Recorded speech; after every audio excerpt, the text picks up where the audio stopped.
like to do is, first of all, is give you a little background of my story, and then what we're going to do is take you to how your brain works.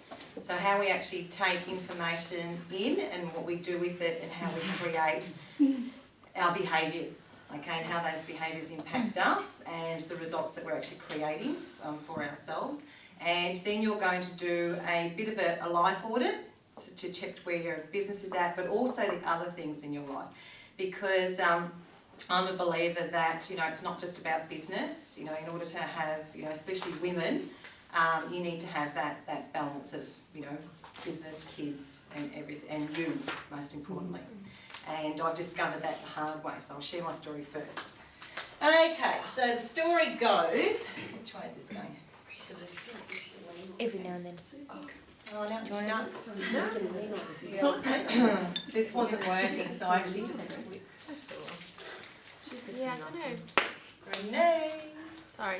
Basically, it's just a picture of my head, and you can see me live. So the story goes, was in the health and fitness industry. So back in the 80s, you know, putting aerobics on the map. While I was studying to be a PE teacher, became a PE teacher. Found it really difficult to fall pregnant.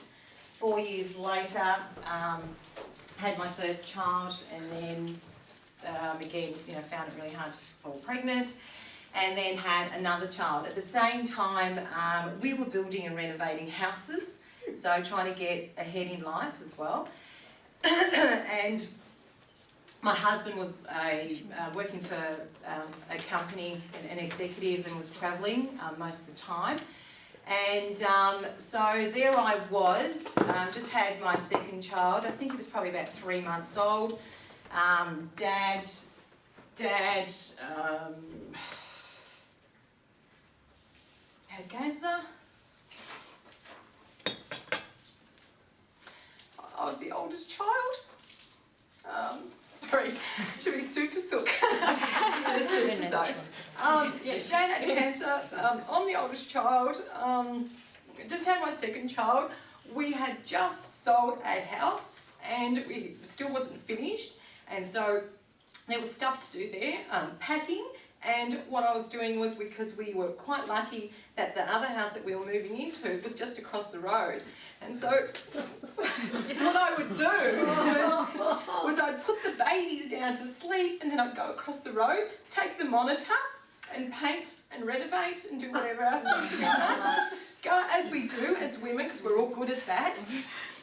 So then I'd go home and I'd go to bed, probably about 3 o'clock, and 6 o'clock Maddie would wake up for his feed. And so in the morning we'd do everything else, go visit Dad, you know, help Mum, blah, blah, sister, blah, blah, blah, blah. And it just continued on and on and on.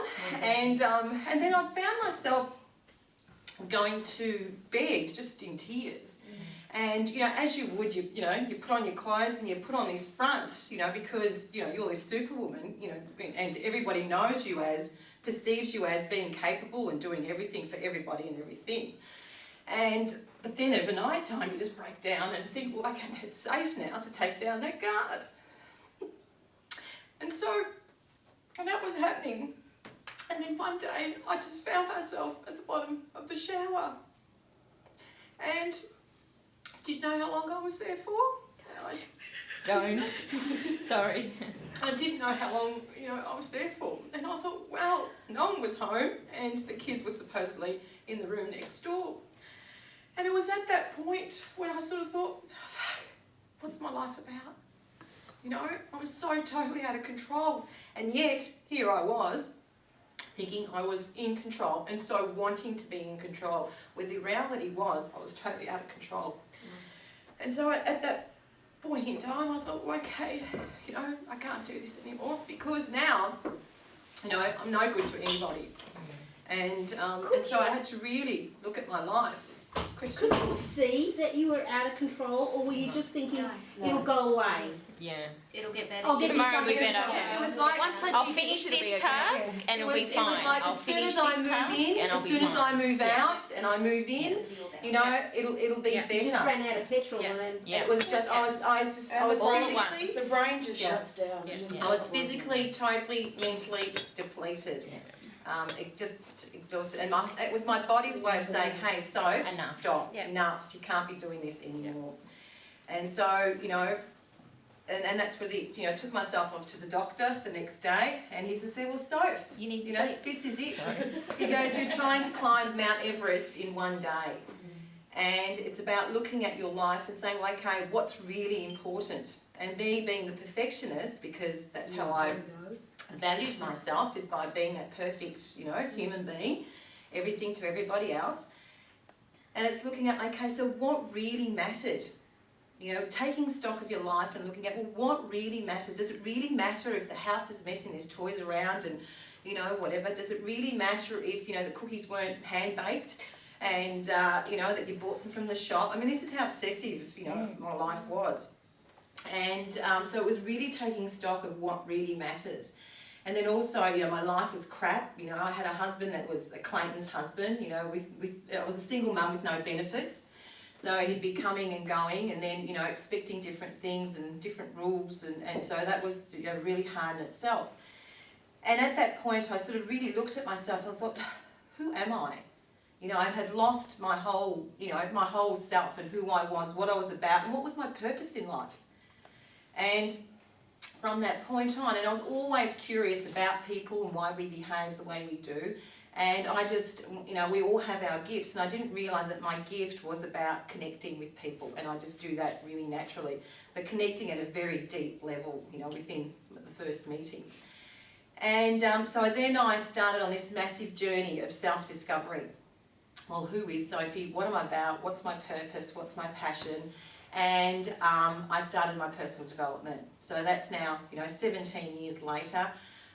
You know, I've done lots of different courses, you know, from, you know, NLP to, you know, personal development to leadership to emotional intelligence to cognitive behavioural therapy. And my other passion is children. You know, and so also what I found was the school system was really failing our children. And it was about, you know, it was totally disengaging. Yeah, primary school was great, you know, it was okay, but even that was losing its essence, because it was all about, you know, responsibility, writing up your work program, which took you 5 hours to do, to justify your existence, and you actually weren't, you know, teaching, you were actually assessing all the time for NAP planning and all this sort of stuff, which really makes no difference in your child's development whatsoever. And it was all about, you know, governance, and they weren't, you know, clicking into the child. And I suppose what made me a special teacher was I was really genuinely interested in every child, and I'm also able to pick up a child's skills and you know, can see that they're really great at words, or they're really great scientifically, or they're really eccentric, and there's something really quirky about that kid. And that kid's really, really naughty, but I understand why he's really naughty. And so from there, I sort of, you know, did all this, and I wanted, and it was also, my biggest value was being a great mother. And so I stayed in teaching while we did everything else. So, because they gave me the time with my children on school holidays, and they came to my school, so I was there to see all their achievements and things. So I did that. And Are you also a primary school teacher or high school teacher? Primary. Primary at this stage. yeah, and also at that stage was it was something, like I said, that I did, and I persevered, and you know, I did my job really, really well, and I had to become a vice principal, and that wasn't what I was about, you know. So vice principal was about, you've got problems from the parents, you've got problems from the kids, and I wanted to teach because that's what I'm passionate about. So I thought, what else can I do? And I thought, well, I can actually use all this knowledge and get into executive coaching, and that was something that was up and coming at that time, and we're talking about 18 years ago now. And so, you know, I did my diploma in executive coaching and life coaching, and went out and left teaching and was working with Leadership Management Australia, and which was all in executive, you know, coaching and that.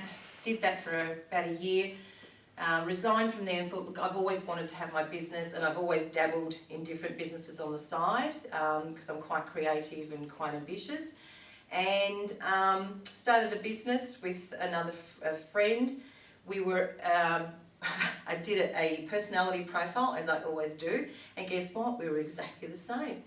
And so I said, guys, yeah, this will be great, and I'll be right. And I said, well, no, Sam, it's actually not a good thing. I know, but we've all got, I know we've got a lot of things in common. However, we're going to have lots of fun, but we're never going to get any work done. So 8 months later, we'd made about $5,000, and we'd spent about 15. So, and it was time to part. Did that, and I thought, well, what am I really passionate about? Because when I was coaching executives, and they were generally men, you know, at that level, they really didn't want to change, you know, and you actually can't force someone to change when they don't want to change. And I thought, well, imagine if I actually taught this stuff to our teenagers, you know, what sort of children they would become, you know, really emotionally intelligent, you know, really get on with people, fantastic leaders, you know, and understanding one another. And I'll do that. And plus I had 2 teenagers at that stage, 2 boys, I think was 16 and 13, one really highly academic and was sure-footed, not a risk taker, and was missing out on life. And another kid his brother was so highly intelligent, he sort of thought, well, there's no way, you know, I can be this and then beat him or do anything like him. And he was very sporty, and he was actually missing out on life. He was sort of seeing school as a social venture. And I thought, you know, being a teacher, I couldn't teach them, and being the mother, I was nagging. So I thought, well, how else? Because I know what they need. How else can I teach them the stuff that they really need to get the best out of life and live their full potential? So I developed a program, and with Swinburne University, and we sort of did tests and analysis and stuff. And I think at that time we met, didn't we, Yeah. Amanda, when I was going through that. Trialled it, tested it, and it's all about life skills and emotional self-awareness, about relationships, about leading, you know, and taking responsibility for their lives. And I couldn't get it into schools because it was something that was hard to assess in their eyes, and it's not valued as, you know, a literacy and a numeracy school. And so I was banging my head up against the wall and also running out of money. And in the meantime, networking with women, and every time I went to a networking event, I found that they were just selling me. And being home alone and a socialiser, I was so lonely and really wanted to connect with women that were like-minded, that could help one another and say, hey Suzette, how are you going with that? And what are you doing for your marketing? And who have you got for your website? And what are you, copywriting, what's that? You know, and so at that time, I connected with some of the mums that I was coaching, you know, with the teen program, and we started walking around the river and doing exercises. And I said, you know what, how would you like to set up a goals group? And you know, and they went, yeah, because they were all executives. And they said, yeah, that's fantastic, because, you know, I've got stuff at work, but my life's pretty out of balance and there's so much I want to do. And so I started that.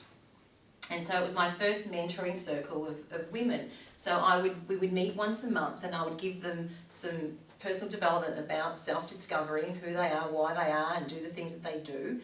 And then, you know, we had goals, and each one of them had, you know, 5 goals for the year, and it had to have, you know, not just business, but personal, and, you know, you'll actually go into it later on. And it was just fantastic. And I thought, wow, you know, maybe I can turn this into a business, because the kids' stuff is just not moving. And so I started, you know, those mentoring circles, and now being women, and, you know, being, and the hardest part about being women and being really clever women is that we're good at a lot of things, and we just can do a lot of things, and we want to do a lot of things that we end up doing nothing, because we're running around in circles. And until you're actually, you know, there and you nut all this out and you've got some accountability and some work, because they were live and that. Again, my husband's not home, my kids are sick, and I found that I was there on my own some nights. And so now what I've done is turned it into an online program. And so hopefully I can share that with you at the end of how that works, and if any of you are interested, would that be okay? Mm-hmm. All right. So that's the story about me. So what we're going to do today is put all the knowledge that you've learned in a visual representation, Okay, so, and it's looking at, okay, so what is it that I want for my business? You know, you would have done your plans on the first day, so nutting that out. You know, what am I about? Where is it that I see myself going? You know, is I'm just going to be, you know, a local store? Is it something I'm doing internationally, globally? You know, am I going to franchise? Am I, you know, what's your plan? So if you had the ideal life and ideal situation and money was not an issue, you know, where do you see your business going? And so I'd hope to put that into a visual representation. But not only that, because we are holistic and we have a ripple effect. So when our business is going great, okay, then that adds value to our finances, it adds value to our leisure time because we can actually now got more money to spend to go on those holidays and do things. And, you know, our relationships better, it gives us our confidence and it's empowering. You know, it's very, very empowering. And so when we actually take control of our business, then we actually have better control of everything else in our life. So it's that ripple effect. And so we're also going to concentrate on those other areas. You know, who is it that you want to become? Because that's all about you, right? Who is it that you want to become? You know, what are those values that you know, want to live by and say, hey, this is me. You know, I'm fun, I'm excellent, you know, I have integrity, you know, I'm all about love and connection and growth, and this is, you know, my business represents this. So who am I as a person? What is it that I want to do in my life, and what is it that I want to have in my life? So we'll focus on that. Is that a good thing? Yeah. Cool. All right. All right, so these are my boys. So that's Adam, who's going to be 20 next week, in a couple of weeks' time. Maddie's the 16, and that's my husband, and that's our weekend, last holidays. We went to Thailand, and our first dinner, and Adam says, look guys, I really, you know, need to tell you this, but this is my last official holiday with you. It's not cool anymore.